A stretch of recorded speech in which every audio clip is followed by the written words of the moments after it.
Hi, my name is Katie Herington, and this is my qualitative research project for the fall of 2015.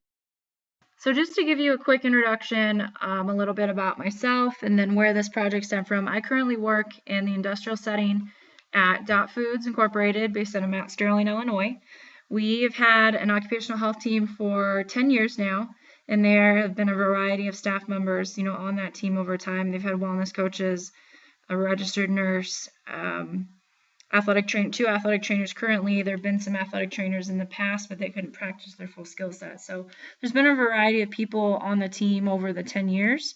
There apparently is some employee confusion about what all we have to offer. I've been asked if I'm a nurse. I know our nurse was asked if she's a doctor. There's just a variety of perceptions about different members of the occupational health team. So really this project was all about addressing why. Why are there these perceptions? Where are they stemming from? What are the underlying themes, so we can look into addressing some of the possible negative perceptions with our team. For my purpose statement and research question, we have staff members on site 5 days a week. We're on call 24/7. I think the employees grasp, that we're available. They know that we're on call. They know that they can get a hold of us at 3 a.m. if something serious happens. They know that we have offices in the dry and frozen warehouse, and they understand our availability, but they don't necessarily grasp the services that we can provide, as well as the skill set that we have. So the whole purpose behind this was to look into, what are their current thoughts, and how can we possibly address, the gap in between their thoughts and then what we actually can offer them. So that all led to the question, my research question, that is, what are Dot Foods employees' perceptions of athletic trainers? And hopefully I can provide you with some insight to their thoughts throughout this process.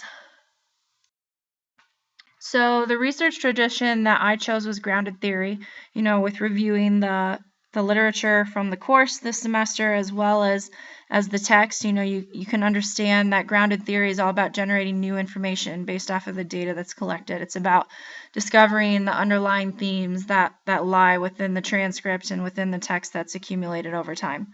So grounded theory really was fitting for my project because I don't have answers. I don't have any basis to have my thoughts on besides my personal opinion.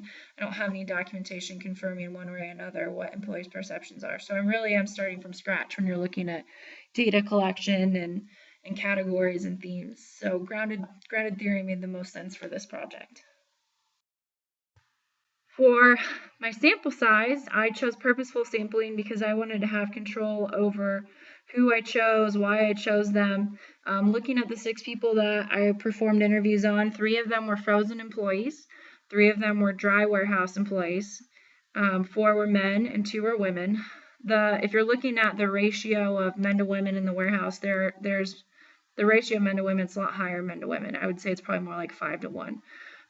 But this is a good reflection so far of different gender opinions. If you're looking at frozen and dry warehouse population, they're pretty even. So 3 and 3 makes sense. The biggest thing that I was looking for was employees with different lengths of employment time at DOT. Out of the 6 people that I selected, they all had a different employment length. So the longest was 17 years. The intermediate lengths were 10, 8, 5, and 2 years. And the least amount of time one of the individuals had been employed was about 5.5 months. So I wanted to get a good idea of how the perceptions varied based off of the length of employment, since the occupational health team has evolved quite a bit over time. When looking at the interview that I chose to do a semi-structured interview style. So I had 10 questions typed up. And just to give an example, one of them was, have you worked with an athletic trainer in the past? And then I'd have them try to give examples. I'd ask about how they felt about those interactions, what those interactions entailed, what those interactions told that person about an athletic trainer's skill set. Basically, I kind of went with an answer and I kind of just tried to dive deeper into it. I think overall the employees were pretty open with me. Every employee that I interviewed, I'd had a past interaction with, whether it was just a new employee follow-up or an injury follow-up, somebody that I'd done rehab with. Everybody that I did an interview with, I've had interaction with. So overall, they were open. I think they felt comfortable being honest with me. they obviously understood that this was for a class and that it had nothing to do with work. None of their answers would go back to leadership in any way. So I think they were pretty open with me. By the fourth interview, I could definitely feel data saturation starting to appear. I was starting to get some common answers, and a couple themes were starting to arise, at least I thought, with what I was going through. So I would say by the sixth interview, I definitely had some confirmation of data saturation. You can always get more info from further interviews, but I think 6 interviews was a good place to start. For the observation piece, I only have one option. There's only one other athletic trainer on site, so I just observed my coworker in his office in the frozen warehouse. Some things that kind of arose throughout the observation were there seemed to be just kind of a blind trust, and I think that happens in healthcare in general. You tend to trust the people that are educated in a specific topic, but hopefully that blind trust also means that they trust us in general and that we've established good relationships.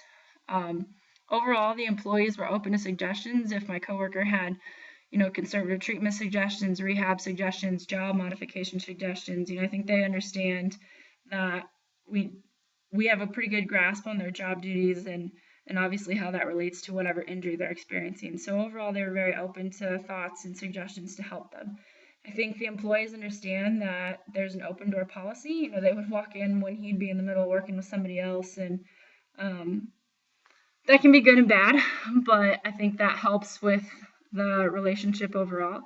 And then employees seemed very appreciative overall of the services that my coworker was offering, and hopefully myself as well. My coworker and I have worked together in the same office when we're covering night shift or day shift. So overall, I think people were comfortable just having me sit there. They didn't seem to think it was unusual. They were still pretty open and talked directly to my coworker about things. And I feel like overall it was more like a fly on the wall than anything. Results and trustworthiness. So the main themes that arose with the data as I was sifting through it were overall the employees' perceptions are that we're there to provide first aid, which is correct, but a lot of people thought that's what we're only there to provide. So hopefully we can start approaching that perception. Overall, people think that we help them return to work faster, and then there was kind of a split opinion on awareness of skill set, and that seemed to stem from whether employees had been an athlete in the past or not. The athletes, they had a decent idea of what athletic trainers could do. I thought, well, they know how to tape, and a big word that popped up a lot was therapy. They do therapy. They help you get better from an injury. They might not have known the technical terms, but they had a general understanding of the skill sets that athletic trainers have. The non-athletes were kind of clueless in a sense. Appreciative but unaware is what I put on my slide, because I think that's a pretty good description of how the warehouse employees feel about us in general. They're appreciative of the services we offer, but they aren't necessarily understanding of all the services we offer. If you're looking at the trustworthiness that I used for my project, I used member checking. I had all my employees read through the transcripts and confirm that I was portraying their thoughts correctly. And then I had my coworker do a peer review over all my documents as well. So experiences, my general thoughts were definitely confirmed. There's an awareness that we're available and a general idea that we're athletic trainers, but not necessarily an awareness of the skill sets that we have. The 2 limitations that really come to mind for me were the limited time that I can spend with employees. I got about 10 to 20 minutes if they're not hurt, because they're on a production standard and they're on the clock. So I couldn't spend tons of quality time with people, but I think I got pretty good data overall from the interviews. Observations, I'm obviously limited on how many clinicians I can observe, but I still feel like I got good data from observing my coworker. Time commitment is obviously a big thing with any qualitative research project, and having to go through the process makes me even more appreciative of the process as a whole. And then some new questions that kind of arose, how to improve athletic trainer visibility, how to improve our skill set visibility, how to make that more clear to employees. I think that's the next step to take, and possibly more interviews would be the first step in getting there. But overall, I feel like I learned a lot.